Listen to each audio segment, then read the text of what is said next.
It's second and short. You got to keep this one tight, but let's talk about Russell Wilson. Remember, first year was a complete and utter train wreck in Denver. Only won 4 games, that's Russell Wilson. But now, Sean Payton, new head coach, is in town, and he said, quote, "There's something powerful about a guy with a chip on his shoulder," close quote. That is true. That is. I don't know how much power it'll take to turn that 5-win team in totality into a 9, 10, 11, 12-win team, but it is true about having a chip on your shoulder. James, how confident are you in Russell Wilson bouncing back this year? You come to me first, huh? 0. 0. Why? 0 confidence in Russell Wilson. Because when you watch a quarterback play or you watch anybody play, you say, all right, he had about 4 bad games, right? Oh, but he had 3 really good ones. Yep. Right? Oh, he had about 2, 3 in a row, but then he had 3 really good ones. Russ had 17. He ain't play 17. I don't even know how many he played. But however many Russ played last year, that's how many bad ones he had in a row. And I was watching the games like, Russ gonna be Russ. Here it come. Russ gonna be Russ. This next game, here it come. Russ was never Russ, right? And then you get into preseason, and Russ was still Russ. He made 1 or 2 throws, but Russ still looked like Russ in that Sean Payton offense. There's nothing that Russ has done to show me that he is finna get out of this, right? I do not see Russell Wilson playing good football this year. I think it's gonna be middle of the season, and you're probably gonna see another quarterback in there. That Sean Payton gonna get him in there, Jarrett Stidham. I just have that's how I have 0 confidence in Russell Wilson. He didn't for 15, 16 weeks. He was 3-10, I think, as a starter.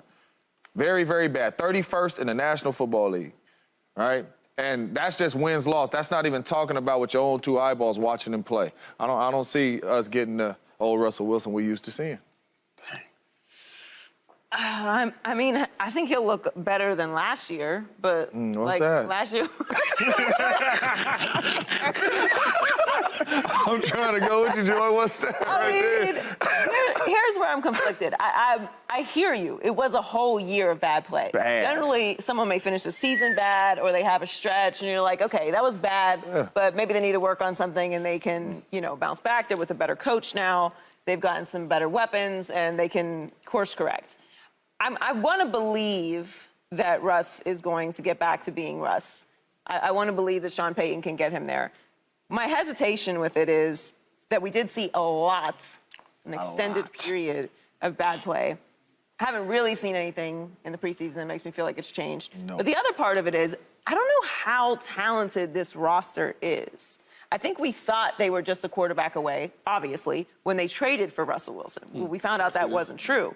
They have 2 players in the NFL top 100, Patrick Surtain and Justin Simmons. This isn't like this is a loaded roster. It's not like they're dropping him on Philadelphia or Dallas or San Francisco. Just a roster that you feel like you could probably put someone who struggle and the pieces may help them out.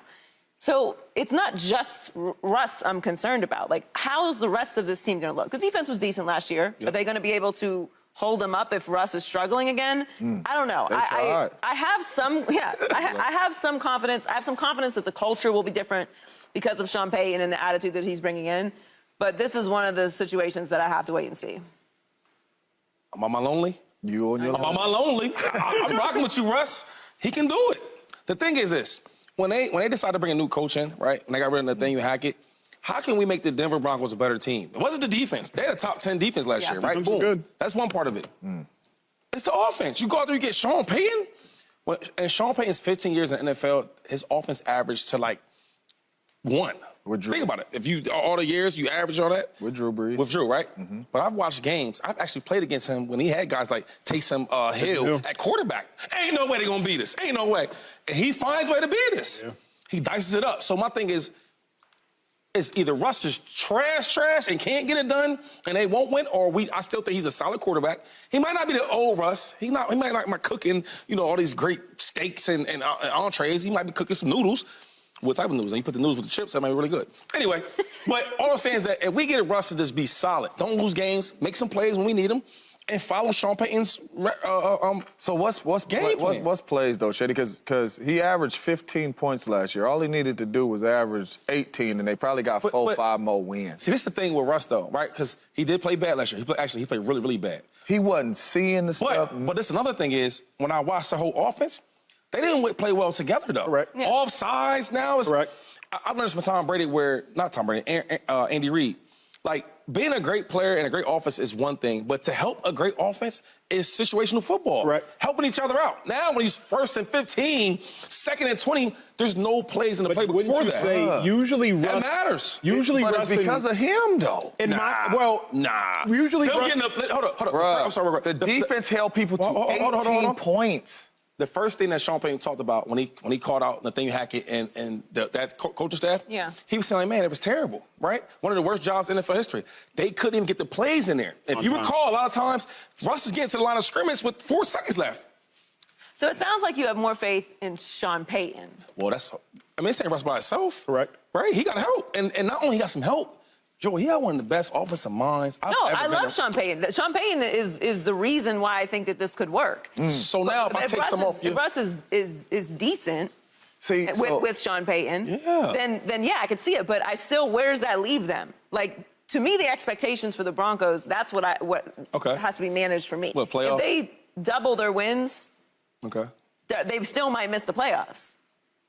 Oh, they will, because I just haven't seen enough from Russ to be confident. Like, very simply put. Now, if you want to put your faith in Sean Payton, I can understand that. I can, to some degree, submit to that. But, James, I was really thinking about it. The only quality play I remember from Russell Wilson, because it would be hyperbole to say we saw nothing good, at least in my mind. It was the 4th quarter versus the San Francisco 49ers. Russ led them on an 80-play drive, if y'all remember. Week 1, Week 2? Week 3. Oh, yep. 3. It may have been nationally televised, or we just watched it because I love the Niners. He led them down the field. They ended up winning, I think, 11. Scrambled, end up winning 11-10. I was like, okay, Russ, you might have it back. 11. Then I think by week 5, we all go watch the game versus the Colts, and I was like, oh, no, he doesn't have it back. I just haven't seen enough from Russ to be confident. I saw, like James said, he made an adjustment that I loved in the preseason. I think it was preseason game week 2. I loved it. But the question is, how much bad will occur before we see the good? And can Russ and the Denver Broncos sustain all the bad that will occur? For me, it was too much of this with Russ last year. What is he looking at?